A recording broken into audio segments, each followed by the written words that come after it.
How you doing, Try Life on family? Welcome back for another episode. This was a good one. It's a different one. I spoke to my man, Joshua Gillow. Joshua is what I call, or what I've been told to call, an outdoor entrepreneur. He runs an outdoor landscaping business, but he is well beyond just a landscaper. I want to make that very clear. What was so cool about my conversation with him is he expressed, and you should pay attention to, how he became an entrepreneur. It was actually his parents who had zero education, zero entrepreneurial background, that decided to make a leap of faith and start down the entrepreneurial track. It's an amazing story. The other things I want you to pay attention to is how Josh's mindset and money blueprint has shifted over time. He's from rural Pennsylvania. Everything he knew about money was what we typically know. We make money, we spend it, and we save what's left. But he did exactly what I preach to you guys, which is you have to take money, whether you're working a W-2 regular job or you're an entrepreneur, or you own a business, you have to take a good portion of that money, store it. And when you have enough in storage to buy an asset, you buy an asset, piece of real estate, stock, gold, whatever. The reason is you want persistent assets. You want revenue that will continue to come long after that job doesn't want you there anymore. And he did that. So listen to how he took money from his entrepreneurial landscaping business and put it into real estate at price points that were between 60 and 80K. Everyone is talking about how real estate is so expensive, but he's got himself 67 doors on average of 60K a door. He's crushing it. Check that out. Please listen to that. He also talks about the value of mentors in his journey and the value of faith in his journey. He talks about his beautiful wife, who's German, comes from a different background. Listen, it was just a wide-reaching conversation on how you can try life on, the mindset to trying life on, how money plays a role in it. People are going to read the description of this particular interview and see landscape architect or whatever the team is going to put in the show description. It's beyond that. Sit back, go for a ride with my man, Joshua Gillow, who has figured some stuff out about life. And at 43 years of age, he is financially free and he is living his way. He still works his butt off, but he employed some of the principles we talk about all the time to trying life on, to building a business, to being entrepreneurial, to recognizing that financial freedom is a very attainable goal and to pick a path on how to do it. And the biggest thing that will come out, he just jumped. At some point, you just get enough information, you just jump, you take a leap of faith, you scrape and have scratches on the way down, but eventually your wings open and you are just floating in the ether. This was a great conversation. I just didn't expect it. I hope you enjoy it as much as I did. Have a listen to my man, Joshua Gillow.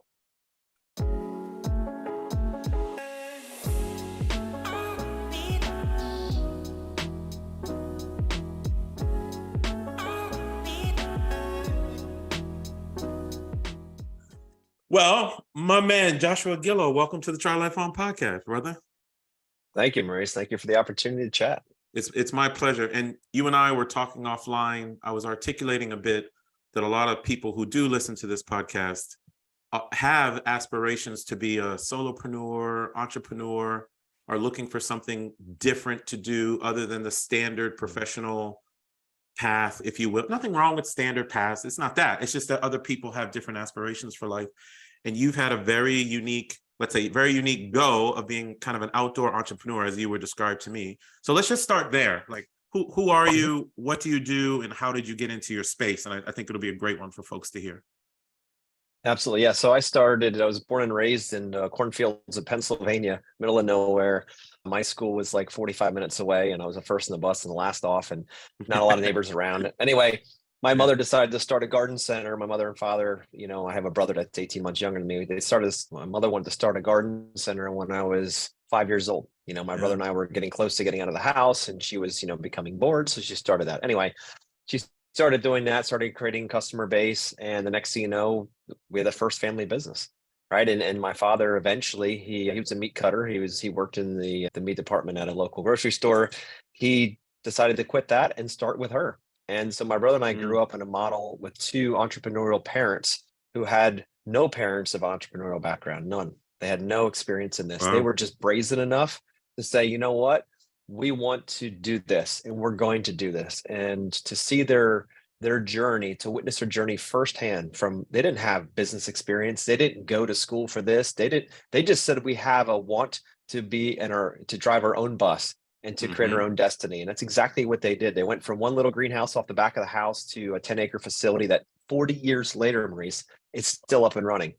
And it taught Wow. us so much about business and all the right things and wrong things to do. There were Yeah. lots of those, right? Because there's no book for it, right? You get your No. EIN number and the government says, have fun, pay taxes. You figure the rest out. And it was so interesting to grow up and learn how to help customers, to add value, to build. Like, we built everything with our hands, Maurice. We couldn't afford to go out and hire people to build greenhouses, hire people to do this stuff. Everything was done by our hands. My father's background was a farmer. My mother came from like a city life. So kind of they merged. She loved nature and loved the more country environment. So they decided to move there, and they just did what they knew, and they had families surrounding them, and everyone helped each other. And it was just a beautiful thing, but we had no idea what the hell we were doing. But what was dad? So dad was a farmer. Okay. So he was doing the outdoor thing already. You just kind of, and I want to bring it back because you said you had two entrepreneurial parents, but I want people listen to this. No background, no entrepreneurial background, no business background, no maybe formal schooling background in space, but they went the entrepreneurial route. They just jumped on it. Yes. How? I mean, was life pushing them to do it? Was it a dire need? Was it we need the money? What was the why behind it for them? I honestly don't know exactly what it was, but if I had to think about that and had to come up with a reason, I would say that my mother, she was a stay-at-home mom. Her kids are going off to school. She loved to raise plants. So she said, why not start selling them? And she saw a second revenue stream, right? She's like, holy moly, like we could actually make money doing this. And I know my father was getting tired of working for a company, and his job was going further and further from the house, so longer commutes. And that wasn't in his blood either. So I think he saw an opportunity, and he had to make a massive decision whether he's going to leave something comfortable, we'll call it corporate, it's not corporate, whatever, his job is W-2, and he's going to go into something that had no certainty whatsoever. So he goes from certainty to uncertainty immediately by making that decision, right? And he had to have blind faith to do that, not just blind faith in, that it'll work, but blind faith in that he would figure it out. And he's the kind of guy that, and my mother too, they're both the kind of people that said, you know what, we have faith in God. We know this is going to work. We just have to hold on, right? And just do it. And to see that, to be witness to that, has given me such incredible faith that I could do the same thing. I love but it's because they made that move. Yeah. And there's this notion, man, people think, whatever, business people, entrepreneurs, solopreneurs, but people think that successful people have it all figured out. And that's so backwards. Successful people know how to just jump and figure shit out along the way. And it sounds like that's what your parents did. So that's kudos to them. Fast forward a little bit. So where does your journey start after that point? Well, before we go too much further, one process in which they knew but didn't know exactly how to quantify it, if you will, is this concept of ready, aim, fire, right? You've all heard this before. Ready, aim, fire. Ready, get an idea what you want to do. Aim, make sure that the target is perfect, the weather is perfect, your hair is perfect, everything's perfect, and then finally fire, right? Right. That's what most people do because that's what they're taught to do. What I've adopted based on what I've learned is my path and throughout, and it's definitely helped me tremendously, is this ready, fire, aim mentality, right? We don't have all the answers. It's not a great long-term plan, Maurice, you know that. But what it'll do is if you have procrastination or if you're stuck in a rut and you can't get out, fire, ready, fire, aim as you move. It's like shooting a missile off, a heat-seeking missile, and then adjusting it as you're moving along. But once the momentum starts, you now have to perform. You don't have the ability to sit back and say, yeah, you know what? I really don't feel like having this business now once it's moving.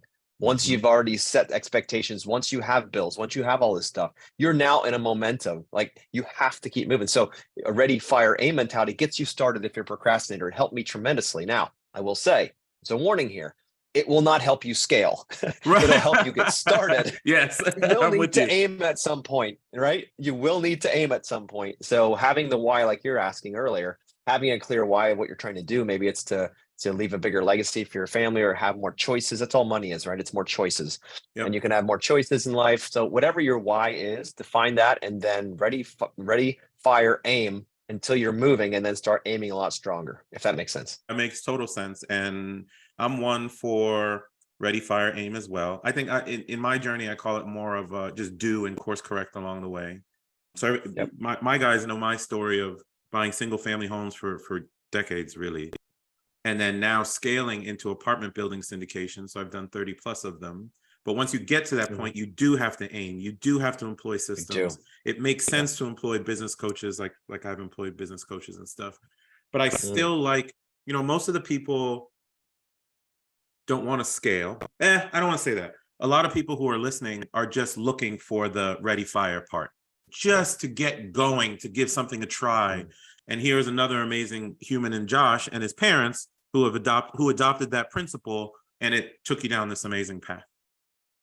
There's no doubt, but there's a huge faith component to this too, Maurice, because if you fire without faith, man, it can be nerve-wracking, chaotic as ever. And I'm not going to, I'm a Christian myself, but I'm not here to preach. My point is to have a bigger faith in something bigger than you that's directing and guiding you will certainly keep you sane. Because once you've fired, it's like holding onto the tail of a bull when it's running. At times it's wild, and you have to have that deep faith that everything's going to be okay, and it probably isn't going to turn out the way you think it is. No, it never does. To be okay with that, knowing that you don't know anything.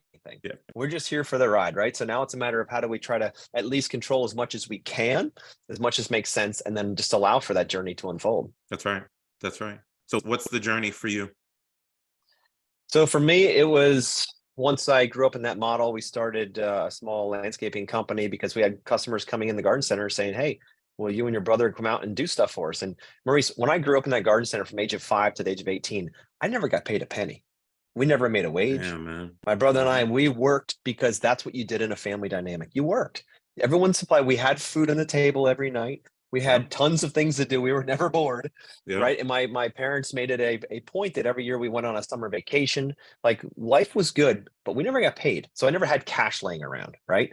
So it was interesting at age 18 when customers started coming in the garden center and said, hey, do you think your boys would come and install some of this stuff? Garden center, we have plants and trees and fish and like all kinds of stuff, like everything you would need for the backyard. So they started coming and asking, hey, well, your boys, now they're of age, you think that they would come out and install or do a cleanup or do something simple you didn't need a lot of tools for? And coming off, I grew up in working on farms too, and the garden center. We worked there 6-7 days a week. Plus then for cash on this side, I would work on farms, right? So we'd bale hay in 100-degree heat. So anyway, so with that being the case, they came in and they're like, hey, will you do this? And I'm like, yeah, and I'll never forget, Maurice, the first time a client came in and said that, and I went out and looked at him. I said, all right, cool. Like, to do this, I don't know what it's worth. Like, what's my time worth? I don't know how to figure that out. And I looked at the project. I'm like, $1,000 would be good. Just like shooting into the air. Yeah, right? you just like, pick something. Right. You just pick it. Yeah, it's like, and they're like, fine. And I'm like, $1,000. Yeah. Holy moly! What am I gonna? I'm like, dude, that's for 1 day's work. Then I'm thinking $1,000, and there was expenses in there too. That wasn't all cream, you know what I mean? But still, point $1,000, and I'm thinking, wait, there's 7 days in a week, Maurice. So right, like, you could do 1,000 a day. But that, you know what, for real, that goes to the point of charging what you're worth. Yeah. Sometimes people don't, even me, like in my coaching business or what have you, it took me a while to get to the point where I had confidence that my 25 years of real estate and lifestyle design experience, if you will, was worth X amount of money. Right. It's a little bit scary, but people will pay it because that is what you're worth. So I love the 1,000, especially when you're that young. You're like, oh man, it's some real money. I'm like, score. Yeah, exactly. And I actually think they paid cash too, which was totally blew my mind. But anyway, and I couldn't believe that people had that kind of money just kind of sitting in a checking account, because I certainly didn't. And as things started to scale with that business, they went from $1,000 projects to $5,000 and $10,000 and $20,000 projects. Every single time we leveled up to some new opportunity, I could not believe that people just had that kind of money sitting around, because I never grew up with money. I had no idea, none of it. So I was like, 20,000 for this project, more of a question than a statement. And they'd be like, well, that sounds fine. I'm thinking, where are you going to get it? Like, you're going to rob a bank tonight? Anyway, so just not coming from that world, getting into this now and thinking like, wait a minute here, what am I doing wrong? Like, if they've got 20,000 sitting on the side, what am I not doing right here? So anyway, my point is, my money mindset has evolved from caveman to becoming more dangerous as I'm getting older. But it starts at nothing. You don't have to start at, like, I didn't go to college for this. I didn't do any of that stuff. I graduated high school. I went to a little trade school for drafting and just as a backup, and that was it for 2 years. I paid for that. Yep. You know what I Yeah, mean? Later, like, Yep. I want to call something out. You said it's really powerful, actually. In your growth, you were talking about you never grew up with money. I didn't Yep. either. I mean, you grew up in maybe rural Pennsylvania. I grew up in the inner city, and my family was a Haitian immigrant family. We weren't poor, but we didn't have a lot. My parents were educators and things of that nature. But the thing that you said that is powerful that I want people to key in on is that your money blueprint can change over time. So so my parents' money blueprint was, you know how it is, man. They got paid, and then back in the 80s, we get paid, we go to the bank, we put the money in the bank, we write in our savings passbook, how much we put in there, and that's it. Over the years of self-education and maybe just going through business failures and successes the way that you've gone through, my money blueprint shifted to when I make money, the first thing I do is I go invest a portion of it, and then I spend whatever is the rest. But it sounds like that's my money blueprint. It shifted from my family, but I just want to call out the fact that you said you didn't have money, you started to see money, and your blueprint started to evolve over time. It didn't happen fast, because as soon as I had money, I wanted to spend money. You wanted to spend that bad Finally, boy. I had access. I had leverage, baby. I could go out and buy the stuff that I wanted, right? I grew up in clothes that were too big for me because they were cheap. And then I started going out when I started getting money, and I started to buy the same stuff. And then I put them on, and I'm like, why am I buying pants that are 3 sizes too big for me because they were half price? Like, I just don't feel good in them. And I'm like, you actually have enough to buy the right ones now. But it took me a little while to get used to that idea.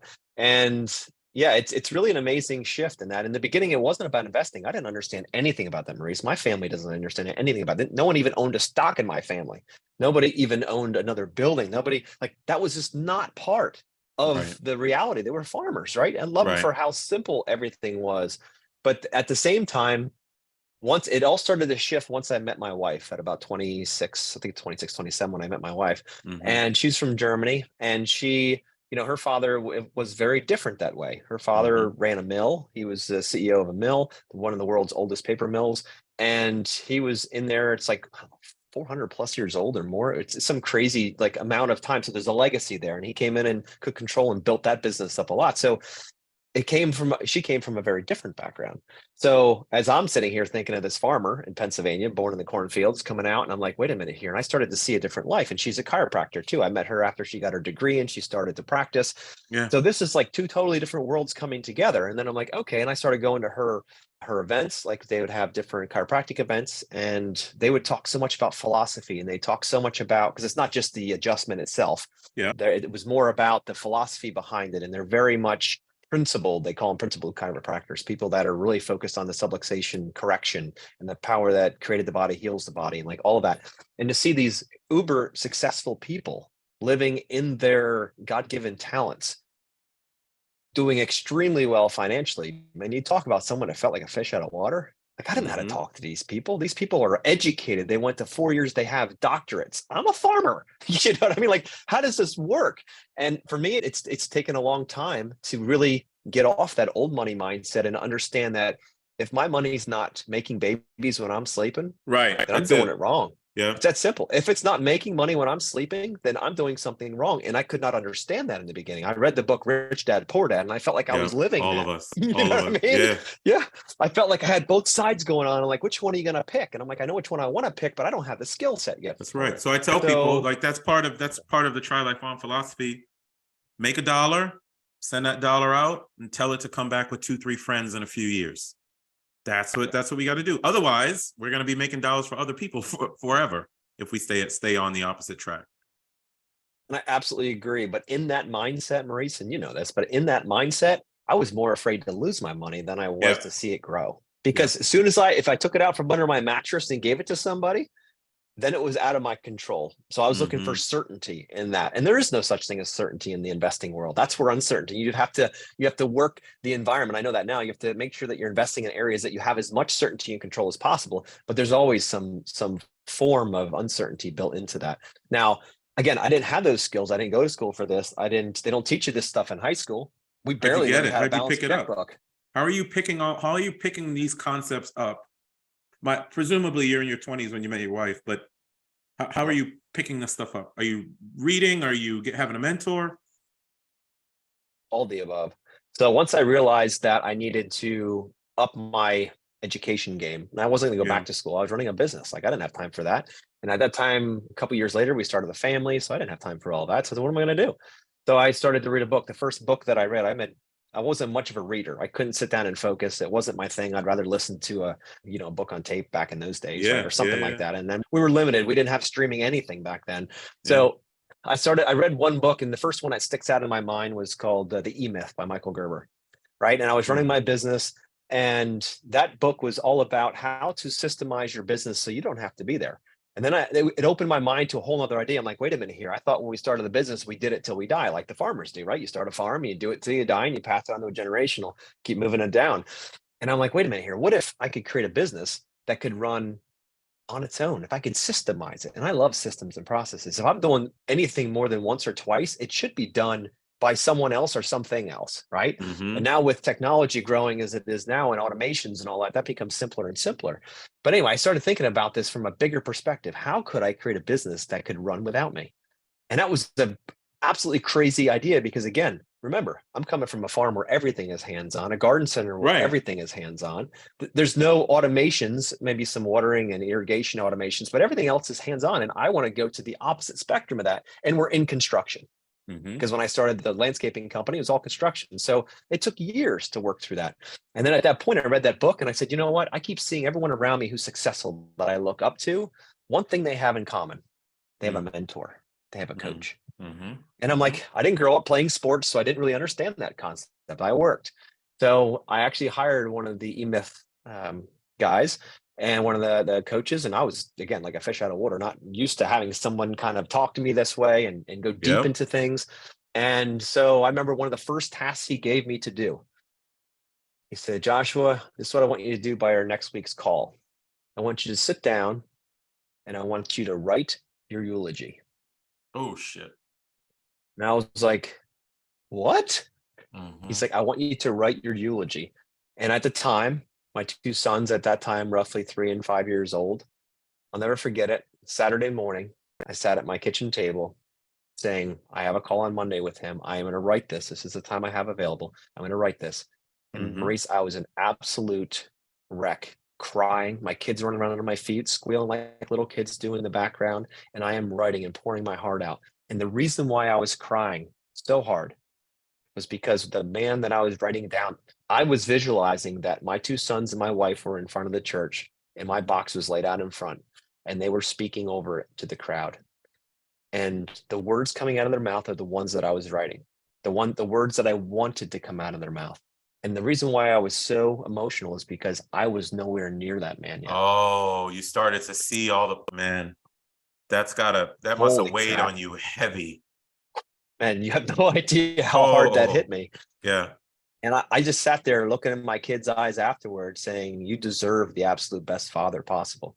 And I was nowhere near that. I had my own vices, my own addictions, all of that stuff that I knew of that no one else knew of. And I knew that those things were never going to get me to where I wanted to go. But I knew that if I wanted to become the man that I was speaking about, a lot had to change. Yeah, you just gave me chills. I have to tell you, I think God puts people in front of people at certain times to reemphasize their own journey.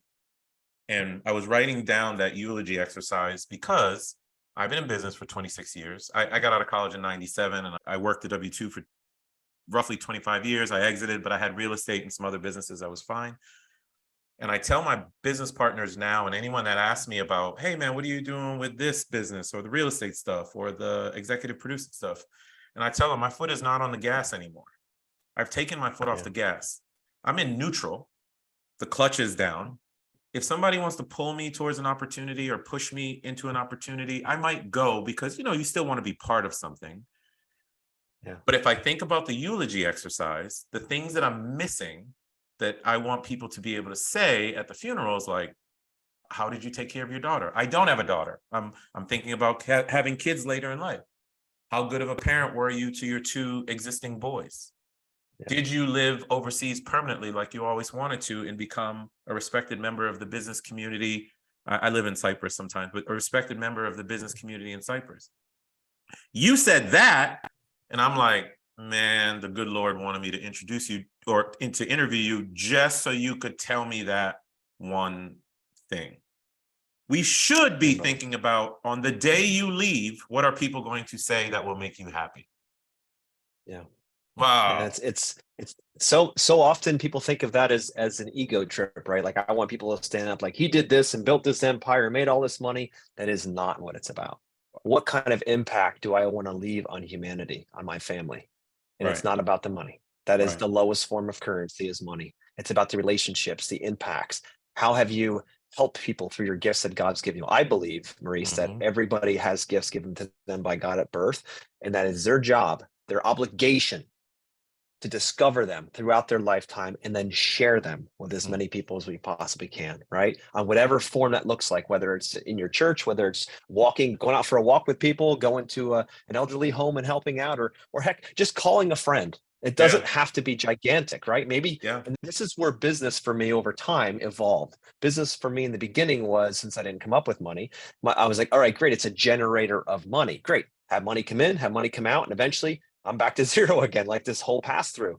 And then I started thinking, you know what? What if business could be a vehicle to impact everyone's journey more? Like, say, for instance, if you make like just a Mm. paycheck, you can go out and help just with a paycheck. But what if you created a business that could create multiple paychecks for many people? And the mission of that business didn't just change your life, it's changed all your teammates' life and everyone that they serve. The business becomes a much bigger vehicle for the mission of life. And then Right. you attract Yep. others to your mission, Yep. right? That have a similar mission. It's not for everybody, but the ones that have a similar mission. And now you don't have to worry about people bouncing in and out of your team, because when they're in, they're Mhm. family, And all a shared mission. that's the kind of businesses that people should look. There's a time to grind in life. I get all that, but there does come a point in life where you want to be in a business that has a greater meaning, that's there for the greater good, and that money is a byproduct of the good that you're doing out in the world. And then you get to socialize, create something with a business partner like Joshua. People are so very focused on money as the outcome. So many times when people have tried to bring me into real estate deals and I'll go meet the partnership of people who are doing real estate, I'll say, no, not interested, Yeah. because they're chasing the money. They're not chasing the Yeah. impact and saying, look, we're going to have this impact on this neighborhood and provide affordable housing, or this community and do beautiful landscaping to beautify the area. Oh, and we're going to make a good amount of money on the side, right? I love that you bring that up as an example, because it should be something that people strive for. That's not work. That's building community. That's doing good out in the world, right? Yeah, what a fantastic way to phrase it. Thank you. And when it comes to money, that's, again, not growing up with it, having a poor money mindset starting out in my life, Mm, at a certain point, there's a guilt to it, right? If you charge something for a project or your service or whatever, you mentioned this earlier about coaching. We'll get yeah. into that as my journey evolved. But the point is trying to figure out what the value is, and to realize that if you make more money, Mhm. it shouldn't make you feel guilty, even though a lot of times it will. You'll feel like, wait a minute here, maybe I shouldn't have charged as much or whatever. Like this whole sage saboteur concept goes through your head. You got that little devil on your shoulder telling you, like, you could have done it for less. Yeah. You could help more people if you didn't, right? There's this whole back and forth. That's a whole nother podcast. But point is, when we start thinking about the more money you make, the more opportunity you have to impact more people. Not because Yes. you have bigger coffers of cash, it's Yep. because you can give You more. can do more. You can be more present. You That's can do it. more with it. So the more you make, the more you can impact. And it's not because your bank is bigger. That's all it is, right? Money is only gives you more choices. That's all. It's neither good nor bad. It's a tool, like a hammer. So the I point love it. is, when you sit down with it and you say, wait a minute here, the more I make. So instead of feeling guilty about making money, think about the more money I make, the more I can give away. So think about how many more You're lives you preaching. can possibly impact. You're preaching to the choir. My apartment complex business now, I'm okay financially. My apartment complex business, because I can affect major communities and I can help investors reach financial freedom faster than I did. But I'm making a ton of money, and then that money is now being used in my philanthropic causes when I'm over in the Mideast and what have you. Like, it's just good. Yep. It's not a bad thing to make more Yes. money if you deploy it out in the world the way that it should be deployed, or at least use it as legacy for your family or what have you. So give us a sense of, I'd like to know more about your business, because I don't think people would think about, I saw MasterPLAN. I don't think people would think about that as not viable, but as an awesome option such that they can control their life, they can try life on, they can do everything you're talking about, evolve your money blueprint, give back to community. Can you just express the business so folks know about it? Sure. So for the first 15 years of my entrepreneurial career, I was with a family business, and we did design build work for outdoor living. So we, do the outside of your house and do all kinds of stuff, patios, landscaping, lighting, all that stuff, water features. And then after that, I decided to get started in more of a design manage model, which means I design and then I bring in trusted craftsmen to do the work. So I'm basically managing the idea throughout. So started a different model because I saw home builders and pool builders doing this, and I don't want to deal with having tons and tons of employees, to be quite honest with you, and all the equipment that comes with it. I wanted to pick the very best and bring them in for each project, so I could specialize each project, making sure that I can bring the best to the table. So started that out, and it's been about 13 years now that I've been doing that with MasterPLAN, and built a team around that, which that team now runs that company. They're far more talented than I am, Maurice, to be quite honest with you, as designers and managers and customer experience managers, all of that stuff. They're so much better at than I am. And that's freed me up. Now, what I want to hit on for the listeners out there is, Maurice talked about trying life on, and if, landscaping, outdoor living, that kind of thing doesn't excite you because it's ridiculously hot and that's not your thing, or you're not into manual labor, which you have to be for this kind of world, right? Anyway, I grew up on a farm, so that was never an issue for me. Anyway, my point is, what I realized way too late in life is that during the process of growing a business or even running a business, that one of the critical mistakes that most business owners miss is the idea of putting money away to invest. Right? So if you have a business and you net out at the end of the year, let's just say $50,000 that you have as a profit margin for the year, I'd look at that in the past and say, okay, good, I got $50,000, and we're in Pennsylvania, so we always had a winter season, which meant no work, and we did not plow snow. So we had 3 months of no revenue, and then we had 9 months of revenue. So every year I would end up by fall having a big slug of cash, and I'm like, sweet, it's going to be awesome. 3 months worth of nothing but bills, not so awesome, followed by the next uppercut, which was April 15th, tax day. And I didn't put money away because I just wanted to see it all in my account. I didn't want to, and all of a sudden my tax guy came to me and said, dude, you have 50,000 in your account, you owe $48,000 to the government. And I'm like, what? He's like, yeah, that's what it is. And that's I'm the like, way it works, man. They don't work for it, man. Why am I doing that? Anyway, so it took me a little while for that one. But anyway, my point is, by the end of the year, I had, in this scenario, $2,000 to start my year off with. And then I did it again and again. I did that for 15 years in the first company, over and over and over. And I'm like, is this what business is about? Because this sucks. So I had to figure out a way. That's why I started MasterPLAN. I had to figure out a way that I could have year-round work, first of all, so I didn't have to be so seasonal. And second of all, I said, what if the problem I have is running out of money? I don't have any other revenue source. You know what I mean? It's my income and it's my wife's income. So I do have a revenue source. My point is not on my side. And I'm thinking like, wait a minute here. How's this going to work? And I'm like, what if I started putting away? We started saving. My wife and I are very big savers.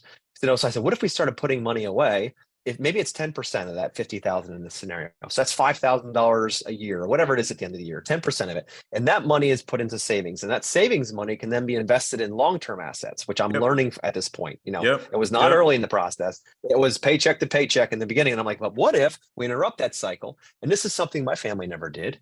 My family, my brother, my mother, my father, my brother, they don't know anything about this. They were never educated in this department. So this is what I learned from my mentors and to the people around me. Like, they actually put money away, and then they take that money and they figure out a way to make that money make more money, right? Exactly. Whether it's in stocks or bonds, or whether it's in real estate, like nailing it, all of that. So my point is, I didn't know that it was possible for me, because I'm like, I don't grow up with any money. I don't have a big nest egg sitting there. I'm going to go invest and buy this apartment building. And I felt like if I couldn't start like at the top, it wasn't worth it. I said, no. What if we boil it down to a brass tacks here and say, what if I just put away 10%, 20%, whatever I can go in? One thing my wife said, and I'm going to say, like, I give her all the credit for a lot of things, including this. When we started looking for our home, we're going to buy our home.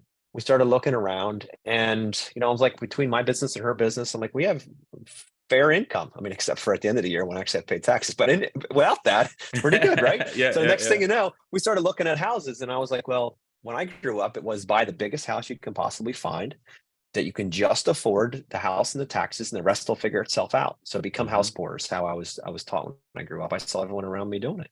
And I said, I just went into this thinking that. My wife says to me, in her infinite wisdom, she goes, I heard once that you should never invest in your home, your mortgage and your taxes, no more than 25% of your net for the year. the amount that you actually take home in your pocket, 25%. And I'm thinking like, I'm doing the math. I'm like, we can't buy a mansion then, right? Mansion for me is not that big, but my point is you I can't buy got a you. I mansion got then, you. right? Yeah. It's more than a 1 room, 1 bedroom house, right? So she's like, no, I started looking at it and I'm like, that is brilliant. I said, so, okay, in this philosophy, what do you do with the rest of the money? She's like, 25% gets invested, 25% goes into, trips and things like that. And 25% goes into our daily expenses as well, right? We have all of those things going.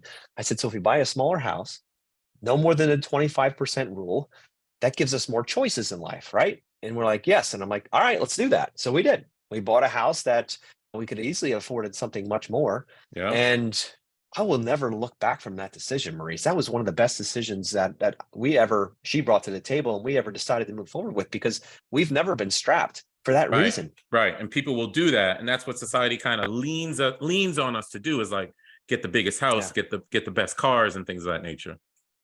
Never the case, right? And with businesses, everyone out there listening, with businesses, the tax advantage of owning a business, between writing off cars for the company and fuel and insurance and running off an office in your own home to pay mortgages, there are so many legal ways that the government allows you to save tax dollars. This is not some kind of crookery here. This is reality. They've designed it this way. That's why when we get into real estate here, it makes it explodes those options, right? And then the benefits.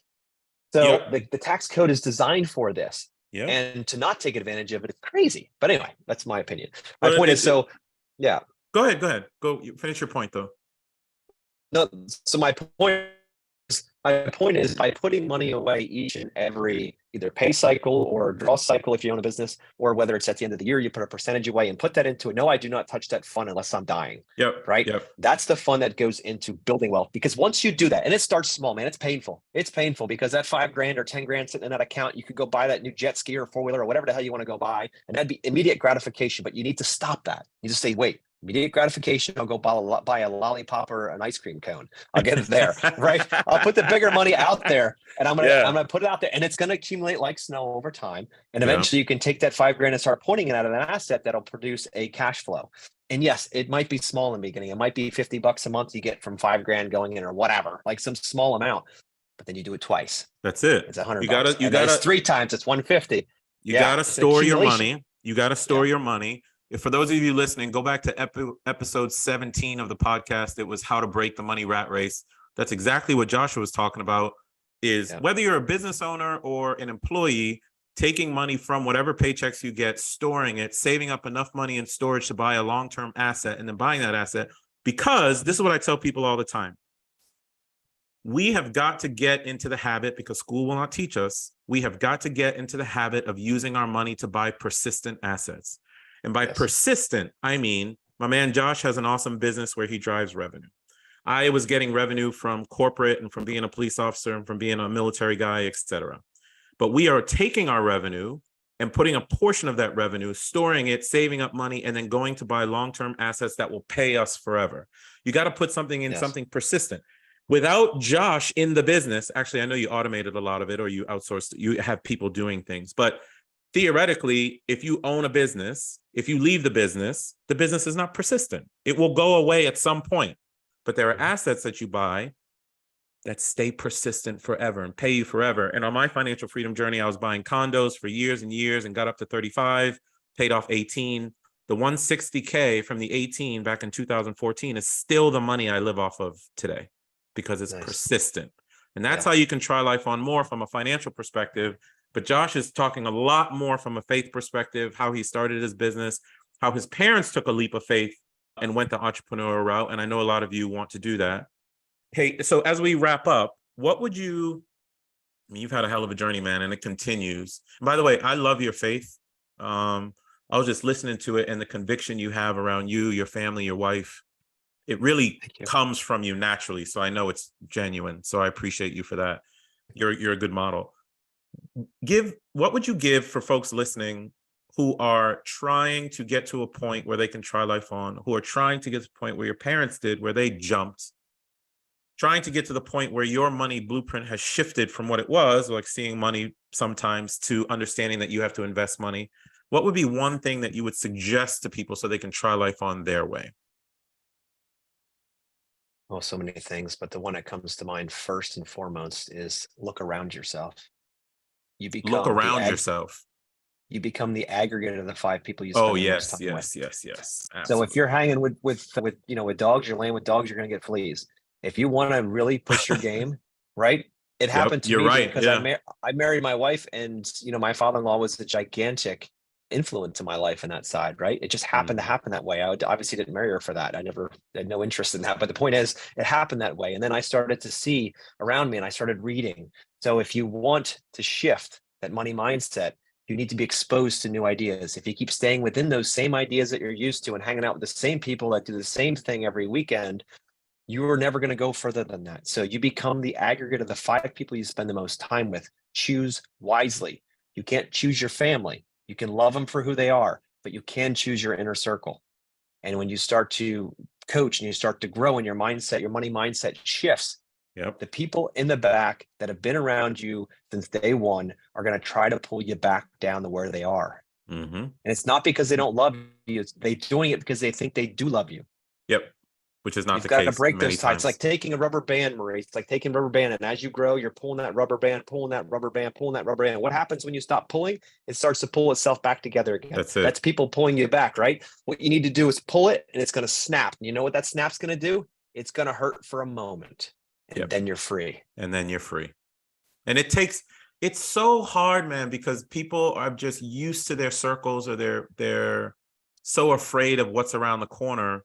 But I totally agree with you. And there's nothing wrong with leaving a circle of friends or professionals behind. It's not that you don't care for them. It's that you are growing in a different way. You've clearly recognized that, man. And you are on one heck of a journey. You have beautiful family around you. Thank you. It sounds like you have your mentors. And I think you wanted to say something about coaching real quick, and I didn't want to leave that behind. Are you coaching people? Yep. I do coach people. Yeah, I do coach people and talk through a lot of different things, mostly within my space, my outdoor living space community, right? The guys that are contractors that are out there building stuff, because my goal is to find the people that are struggling to get started and to help direct them, right? The ones that are already doing incredibly well, there's plenty of coaches out there for them. I remember the journey in the beginning. I remember all the shit, the ups and downs, the bumps and all that stuff. And I want to leave with your listeners with one story that hopefully means something to them. And I'll say this: you've heard my story so far, guys listening here. Started out with nothing, no money, never got paid for working, learned how to start making money, made every mistake you can possibly imagine, worked paycheck to paycheck. And the idea that, I would go year to year just breaking even is what it felt like in business, but work my ass off. And so did everyone else in the business. And it just wasn't fair to be working that hard with nothing to show for it at the end of the year. All the way up to the point where we had one rental property because it was our original first home. And I was going to sell it, right? We were going to sell it. And when we bought our other home, and my wife's like, you know what if we kept it as a rental property? We can make income off of it. And again, completely foreign concept to me. Maurice, I was like, I've heard of landlords before. Like, yeah, what the heck? I'll try it. Let's see what happens, right? Absolutely miserable. I hated being a landlord quickly. I was like, oh my God, everything that people talked about was right. I can remember I think it was like $750 or $800 a month for this little cottage on a lake. And we would, each month they would send a check, and I'm like, $800, good. And all the money would go out for expenses. And then this would happen, that would break. Hey, I need this to be fixed. And at the end, I'm like, dude, it cost me money to run this thing. I'm like, over and over, it just happened. And then sometimes we had a good stretch for a few months where actually there was money in the account. And then I would get a call and they're laying out, or I got to evict them, or they're not paying. I was like, oh, no, this is not my thing. I'm like, we're done. I love the idea of cash flow, but I hate the idea of being a landlord. And again, another more of God's grace. After almost 15 years of doing that, 15 years I hung in on that. A friend of my wife's came to me and said, I know that you want cash flow, but you don't want to be a landlord. Am I right? I'm like, yep, that's correct. She goes, what if you could buy real estate and not have to maintain it? If you just bought it, owned the asset, controlled the asset, but didn't actually have to do any of the landlord stuff. And I was like, I'm in. How many can I buy? How many can I buy? So it happened to be an opportunity there. And we started to have a conversation. And within 9 months, we purchased 67 single family homes. And to a point where— in a portfolio or like as shares or independent. We own at least 50% or more. Yes. Wow. Now there's smaller homes and they're, C class. So they're going to be like built around I 1900. got you. But in working blue collar areas that we can, the bigger goal was not just to have cash flow, but it's Mhm. also to be able to impact that community in a way that we can give them awesome living conditions, awesome spaces they can be proud of when they come home from work, and not the squalor that was there, right? So we went through individually and bought them. And the only way that happened, the only way that could possibly happen, was another blessing, was that the one guy that was running that, not a group, but he was kind of heading all of the conversation to buying in that area. His Mhm. name is Scott. We both founded, the way it worked in that group was whoever found the deal, the first one who found the deal that came up on the MLS, we would go out and whoever had it first in that group would have the option to it, right? First off. And if they Right. didn't want it, then it'd be passed in the rest of the group, but you had to be fast. And I'm fast. That's not a problem, right? So I Right. was Right. living on that thing. I'd pop up, not even 30 seconds later, I was out to my realtor, said, dude, I need to look at this property. All right, good. We're putting your name on it. Got it. Anyway, so we both hit the same property at almost exactly the same time. And then I said to the realtor, I'm like, hey, if, Scott, if he was 1 minute earlier, he was, that's cool. And the next thing you know, he's like, he comes in and I said, but if he doesn't want it, let me know. But you'll So take Scott it. called me. Scott called me and he said, hey, you want to go in on this? It was a 7-unit deal. I was like, you want to go in on this together? And I'm like, yes, I do. And he became my mentor and he put me under his wing and taught me See? so many things. Right. And it's just what it was, right? And he put me under, and I have to attribute a lot of my success to him teaching me. And he fast tracked what could have taken decades to learn, Maurice. I learned in weeks. Because of a mentor. Let me Because ask of a you, just mentor. people are going to ask this. What was the price point of the relative price point of the properties you were looking at to get up to 67 doors? 67 places or 67 doors?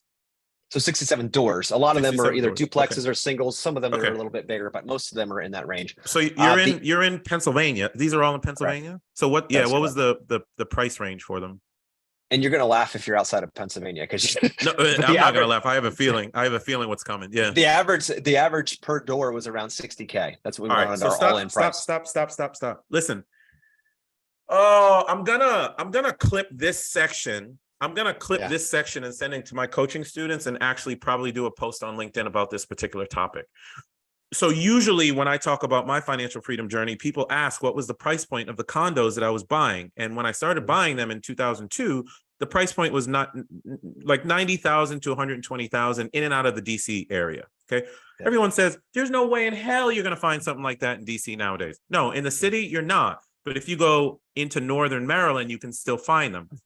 Coaching student, Utah. I can't buy anything here. California, Utah, California. I can't find anything here. You have to go to where the opportunities are. Well, I can never find them. All right. So now you have someone in Joshua who's successful in his process, and he's still learning, and I'm still learning, but telling you that there are places where price points can be 60 grand, 80 grand, even 50 grand. Now you're going to have to deal with probably more repairs, maybe a lesser quality of tenancy, what have you. But that is part of the game. That is part of you understanding that there are different asset classes out there. But the reason I went on this small rant is stop saying you cannot find deals. Stop it. Yeah. If you live in Florida and it's expensive in Florida, then bring your butt up to rural Georgia and go find something so you can experience financial freedom and try life on the way you want to. Stop putting excuses out there and put more energy into go finding stuff the way Joshua found it. I'm so happy you brought that up because Mo, you're doing $30 million deals. Yep, no, but I started with $90,000 deals. And frankly, I still live off the money from the small deals. Yeah. Right. I think it's beautiful what you said. Are you still growing or are you just kind of at a static pace now?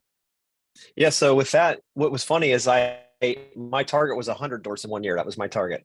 Right. Yeah. Because why not? Like if you're going to shoot for the stars, shoot for the stars. And the problem I ran into is eventually I ran out of liquid cash because we were burning everything, right? So we were buying and we were rehabbing and then we were renting and then refinancing and washing and moving right into the next one, right? So you have to buy smart in the beginning and then you could get most of your money back out of it, which was great.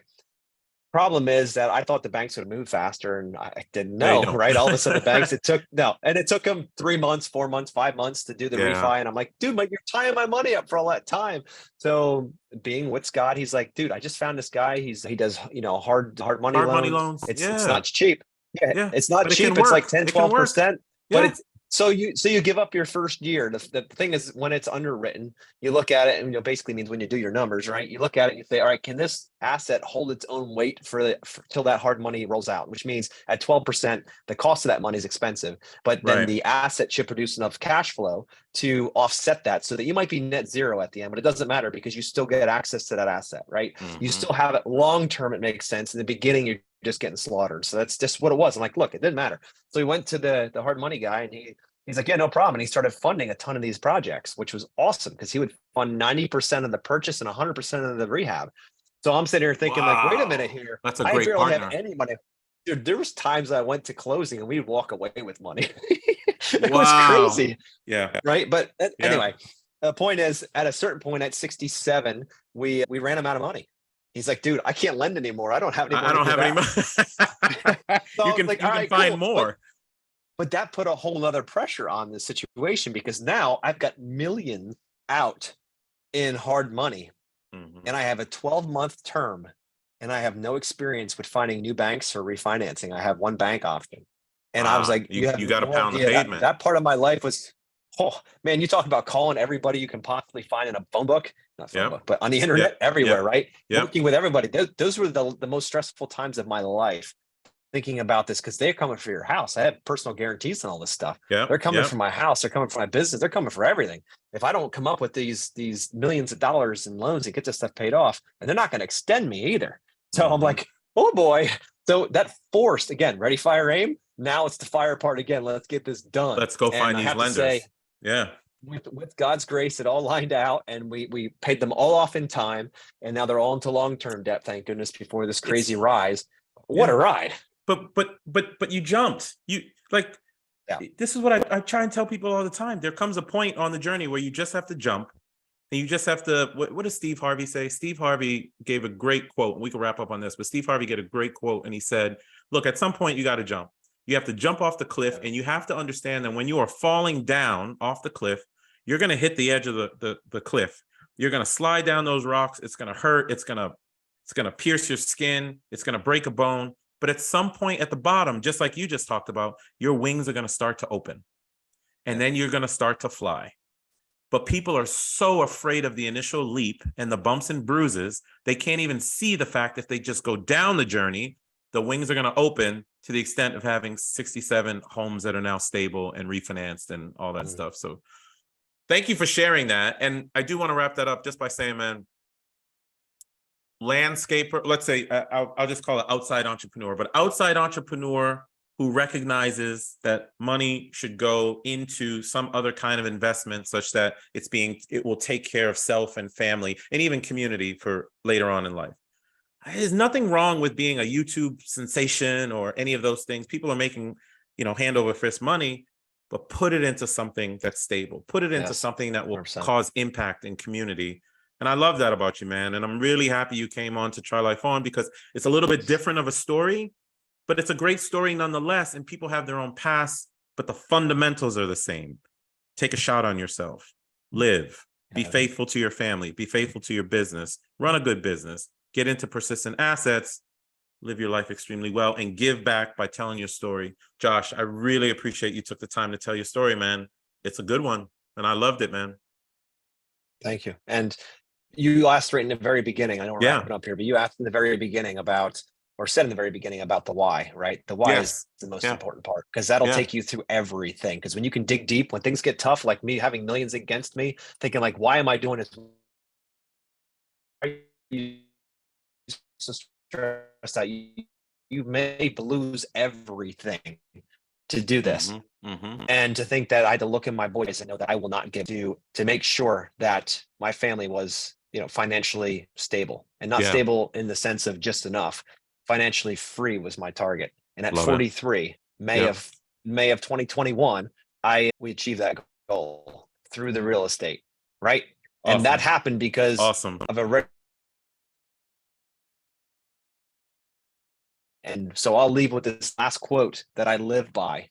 Henry Ford said it. If you believe you can, or you believe you can't, you're right. Woo! Josh, if people want to reach out to you, where can they find you? How do they track you down? You can take a look on Instagram. I am Joshua Gillow. You'll see me on Instagram. I'm also on Facebook. That's probably your best bet to look there. Yeah. And reach out to me, DM me, whatever. If this story resonates with you, I'm here to help. I'm just here to help, because it was because people like my mentors, and even like this conversation that I've had with many people, you know what I mean? Since I heard that, it started to help me, and I'm here to help people. I'm not here to, it's not a sales pitch. I don't want to sell you shit. Yeah. All I want to do is try to help you, because there's people that helped me that got me to where I am. And I just want to continue to pass that and play that forward, because I believe that each one should teach one something. We all have different journeys. I'm totally with you, man. And I keep telling people, very successful people, and that success isn't a dollar figure. It's relative to people's journey, but very successful people tend to always want to give back. That shines through to you. So if Josh resonates with you, if that story resonates with you, you're looking for more information, reach out to my man Joshua. But again, thanks for joining us for another episode of the Try Life On podcast. It's been my pleasure. If anything you need at any time, find me on social, send me an email to Maurice@trylifeon.com, and I'll get back to you. But for now, thank you for joining. And my man Josh, you have an awesome, awesome day, brother. Thanks for sharing your story. Thank you, Maurice. All right. Hey guys, this is Maurice, host of the Try Life On podcast, and thank you for listening to another episode. I hope you are finding it useful in helping you design your own lifestyle that you don't need a vacation from. If that's the case, please consider dropping a review for me, whether in Apple, iTunes, or in Spotify. Drop a review, put some stars on it, give me some feedback on how I can make the podcast better, what information you are looking for. I am doing my best to get information to you on the Try Life On principles, the 5 freedoms, how to build lifestyle, travel hacking, all of it. And I want to do it for you. So please do a review for me. And until next time, my name is Maurice Philogene, and this is the Try Life On podcast. Peace.